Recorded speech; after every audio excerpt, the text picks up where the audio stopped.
today we are going to talk about shaft design.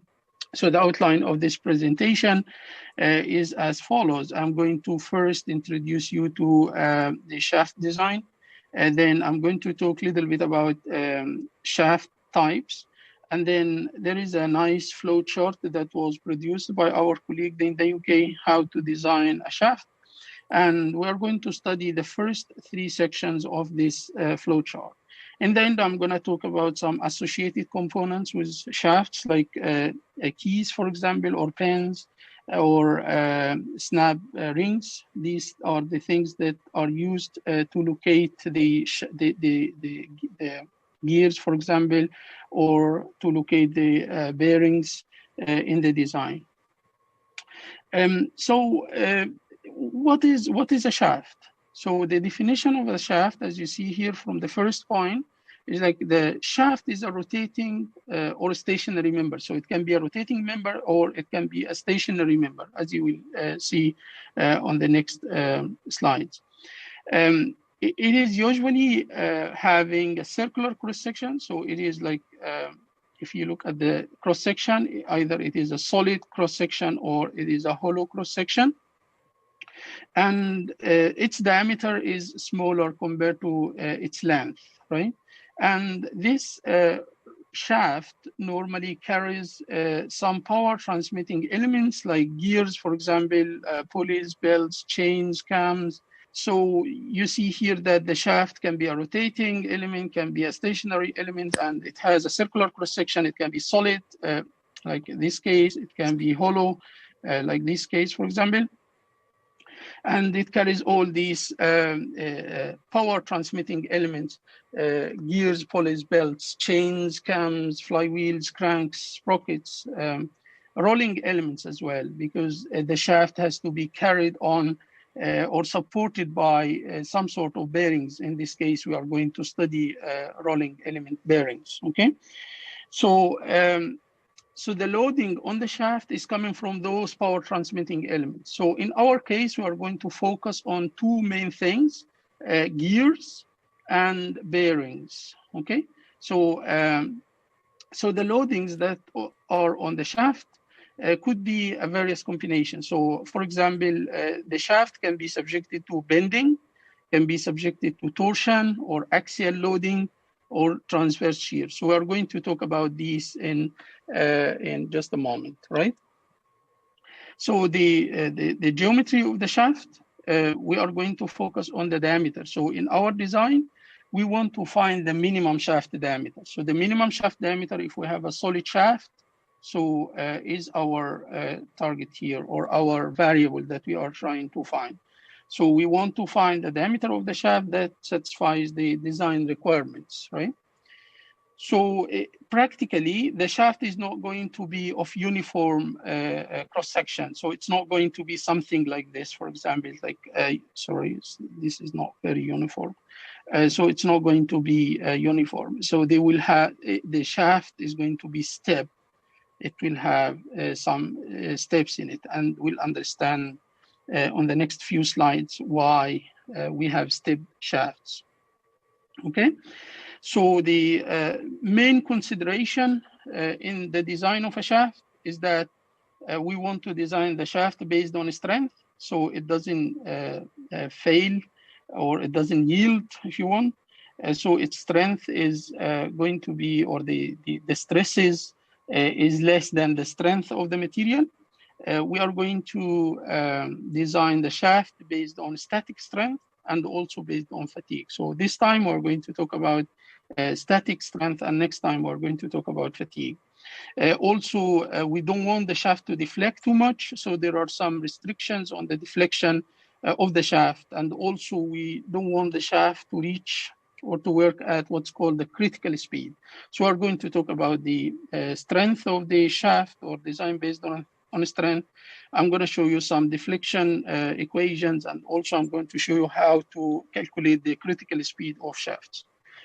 Excuse me. You see here some types of shafts, right? So the first picture here is quite nice. So you have a motor on the left-hand side here, and then you have a driven machine on the right-hand side. And then if you wanted to transmit the power from here to here, from the motor to the driven machine, so you can transmit this power by a shaft, right? But the thing is that the motor has its own shaft and the driven machine has its own shaft. So you need to connect these two shafts together. So in this case, we need to use coupling. So we can use one coupling here between the motor and this shaft in the middle, and we can use another shaft here between the driven machine and the shaft that is going to transmit the power. But in order for the shaft to rotate freely, so we have to have bearings as well. So we have to have bearings here that allows the shaft to rotate with minimal friction. Right, so here we have a gear input shaft. So for example, here, if you have a driver, like it could be anything, it could be an electric motor again. And then we have on the right-hand side here, we have some driven machines. In this case, we have two driven or two output shafts. And then you have here between the driver and between the driven, you have some shaft again. And in order for this shaft to rotate, we have to have some bearings. So we have bearing here, we have bearing here to allow this shaft to rotate. And in this case, we have coupling as well to connect the driver shaft with this main shaft that transmits the power. Here you can see that we have gears. So this is one gear in the middle, and these two, this is the idler gear, and we have one gear here and another gear here, all right? So the third example here, you have a hydroelectric generator shaft. So this is a hydraulic turbine where the water comes, let's say, from this side and goes in this side, and then it makes this shaft and the turbine blades to rotate. And in order for the shaft to rotate, we still have to have some bearings, as you see here.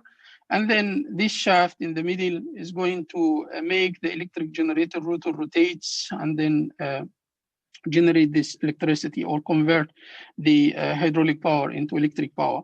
You see the shaft here in this case, it is subjected to torsion, okay? Because it just rotates, it is subjected to a torque that is coming from the water. And also, if the water is pushing this, the blades in this direction, so we have bending as well. And due to the thrust force here, we have compression. So, the shaft here is subjected to torsion, bending, and compression, right? But in this case, in case one, we have only torsion. Don't have any. We don't have any bending here. We don't have any lateral forces. We don't have any axial forces. Here in this case, you see due to the forces on the gear here in the middle. Let me just change color. So first of all, the driver here has some power. So this is going to rotate. So we have some torque here. And then due to the forces here on the gear, so we might have some, but if these forces are balanced, so we have force here, if these two forces are equal and opposite, so we don't have any bending force here, so we have only torsion as well. If these gears are spare gears, so we don't have any axial force. But if they are, for example, helical gears, so we might have some axial force here if we are dealing with helical gears. So another example, we have here an idler shaft, idler gear shaft. So if this is the driver gear or the driver shaft, and then here the driven gear, so between them we have an idler gear. So the gear in the middle is labeled as idler gear. So you see on the right-hand side here, if this is the shaft, so this is in the middle here. This part here is the shaft. Okay, then the blue part here is your gear, and then you have bearings as well. You see here you have you have some bearings as well. This is a groove, deep groove ball bearing, and then on the left-hand side here you have a deep groove ball bearing as well. All right. So in this case, You see here, we have a bearing on the left-hand side, we have another bearing on the right-hand side, and you might have noticed that we have a step gear here, a step shaft here, because we want to locate axially those power transmitting components. For example, the gear in the middle, in order to avoid or the axial motion. So we have this step here, for example, if you see this left-hand side, so it does not allow the gear to move in this direction. And then we have this sleeve here, and then this sleeve does not allow the gear to move on the right direction. So the gear cannot move to the right, cannot move to the left, due to these axial location things or parts. You see here this part as well. If I just move, just make a zoom here. So this is kind of the, it's called the keyway. So, and there is a key that installed inside here in this groove. We have a gear counter shaft, and you see here again, you have the shaft, and you might have noticed now that we have a stepped shaft. So the shaft, the diameter here is different from the diameter here, is different from the diameter here. And this is very important to allow the axial location of the parts, right? And then also we have bearings here to allow the shaft to rotate freely with minimal friction, okay? You have here, for example, another example, you have a stationary counter shaft. In this case, the shaft is stationary, it does not rotate, the shaft is here, it does not rotate, but the gear itself, which is this part here, it rotates, and for this reason, we have a needle bearing, needle bearings between the gear here and the shaft that is here, okay? So in this case, the shaft is not rotating, but in this case, for example, the shaft rotates. In this case, the shaft rotates, but here the shaft does not rotate. So next, we have here, you see on the top right-hand side here, we have overhang steel shaft. So you have a grinding wheel, for example, and then this grinding wheel has to rotate in a specific direction. And in order to allow the grinding gear to rotate, you have to have a shaft, which is this, and you have to have bearings. So these are the two bearings that we have. And then maybe you have here in this, you have a motor. So the motor drives the shaft, and the shaft drives the grinding wheel, okay? So here what you see, you have two examples, A and B, and it shows you two different approaches to the problem of supporting an overhand cantilever chain idler sprocket in this case. So these two are different, the same concept, but they are different. So the first one on the left, you have a stationary shaft. So the shaft itself does not rotate here. And on the right-hand side here, you have a rotating shaft.